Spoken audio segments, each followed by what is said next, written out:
leader of the DA and the opposition party in many of the provinces here in South Africa and, of course, nationally as well. So let's get her views on a couple of the issues that have emerged during these particular elections and the voting process. Good to have you on the program. Welcome. Good to be here again, Leanne. All right. Now, let's get straight into some of the issues. And let's talk about Gauteng, because that's what everybody's talking about right now, is it feels like it's almost come to a dead standstill, the slow voting process. It's never ever happened before that Gauteng has taken so long. It's come to a dead standstill, and I'm asking why.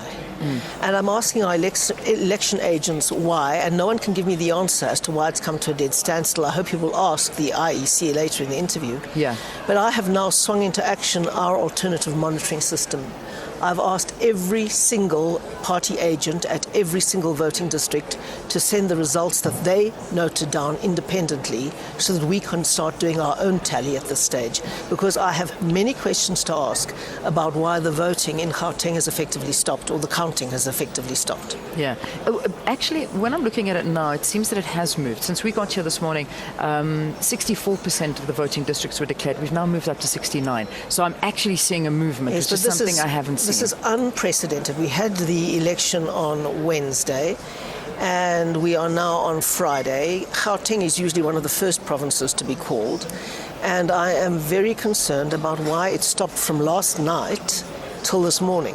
Yeah, all right. As the results stand right now, 52% is to the ANC, 31% to the DA, and 9.7% to the EFF. Do you think that's a good representation, or do you think that shouldn't be where it's at right now? Look, it might well be where it is, but I want to do a double check, because there were points last night at which the ANC was dipping below 50%. And at that point, everything just seized up. And so I want to find out why it seized up at that point, because there were points last night at which the result for the ANC was dipping below 50%. Now, obviously, that depends on which voting districts are coming in, and then they get balanced out by other voting districts that are coming in. But there are too many questions that I'm asking about why at that point did the counting seem to stop. All right. We've got a graphic that can basically show you the swing vote here in the National Assembly in Gauteng. At this point, the ANC is down 11%, 11.7%, and the DA, if you can have a look at that, yes, okay. That one over there, the DA is up 9.7%, so is the EFF, up 9.7%. Does it make you happy? Well, the EFF isn't up from 9.7% because they didn't exist before. This is true. But the DA up almost 10% is a fabulous swing. I mean, last time we got 22%, being up by 9.7 is nearly a 50% increase.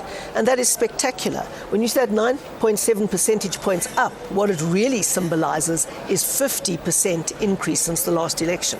Really good. Okay, good. Let's talk about these ballots that were found. And I know that you sent out a tweet last night. The ballots that were found in Linwood Park, it was in big paper rubbish bags. Most of the papers had the DA nomination on them. You, however, have said it was fine. You had your party agents there. But some people are still questioning it and saying, why are you giving in? Well, it is certainly not fine that ballots were found on the side of the road. There are many questions around that, and we need to get them answered, and we will demand those answers from the IEC until we get a plausible answer. But what I am convinced about, given the fact that I asked our party agents from that particular voting district to go and physically see those ballots, reconcile them with the ones that were counted, what I am satisfied with is that they somehow landed up on the side of the road after having been counted.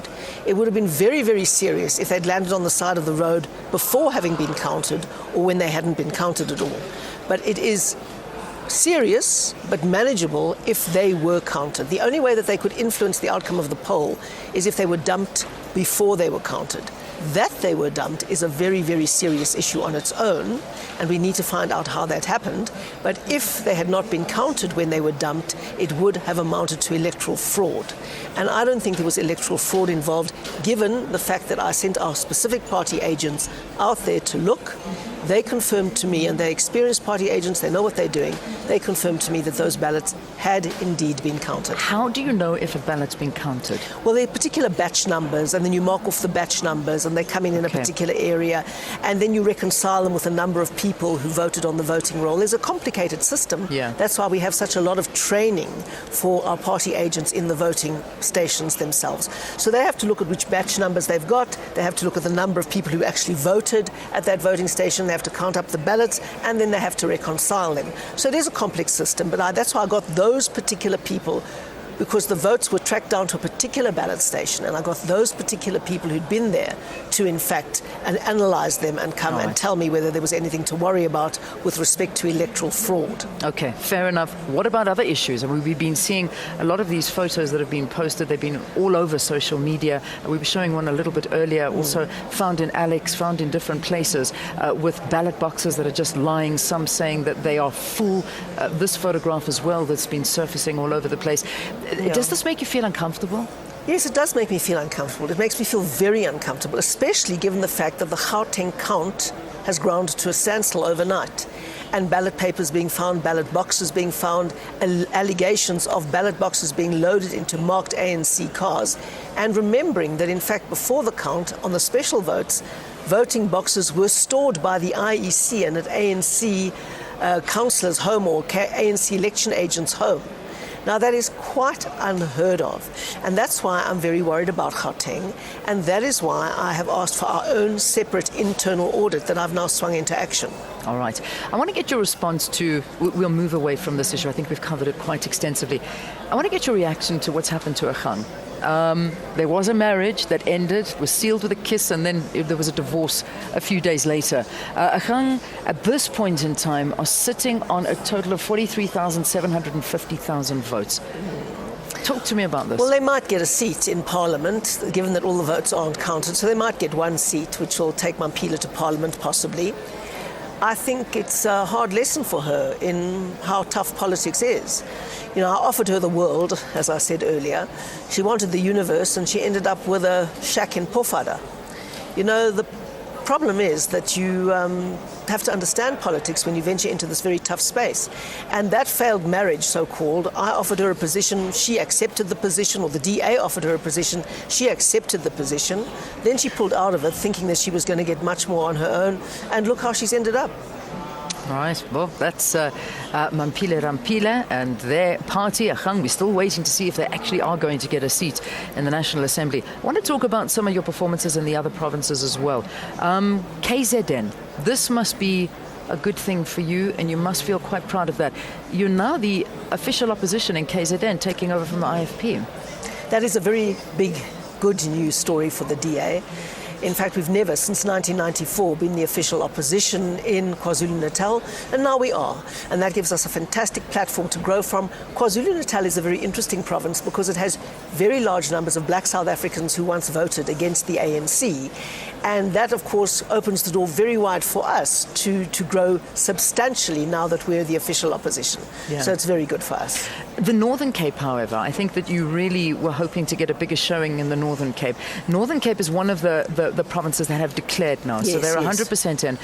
The ANC got 63% of the vote, the DA 23%, and the EFF 5%. Yeah. Are you a bit disappointed? No, I'm not at all. We grew 100% in the So Northern you're Cape. happy with that? 100% growth. You can't do much better than that. Yeah, yeah. We've brought the ANC down very much. We've taken out Cope. Now it is the ANC versus the DA, and I think people realise that. Okay, all right. Now, looking at other provinces as well, the one that does stand out as well is the fight for votes in Mpumalanga. ANC 78%, the DA 10%, the EFF 6%. And I think the EFF were hoping to take this as well. Yes, they were. But we've held on to our official opposition status in Mpumalanga. It's a very interesting province, very tough political space to be in. But we've got a great leader there, we've got a fantastic team there, and I'm very happy with it. They'll be disappointed with Mpumalanga, but I want to say to them, we're very happy with it. Thanks so much for the incredible work you've put in. Yeah. All right, just in terms of the EFF, Have they been a threat to you in any way? Have you worried about them, or are you going to be worrying about them going forward? They've put in an exceptionally strong performance. They've only been around for 8 months. Yes, we always have at elections in South Africa the one election wonders. They always come up.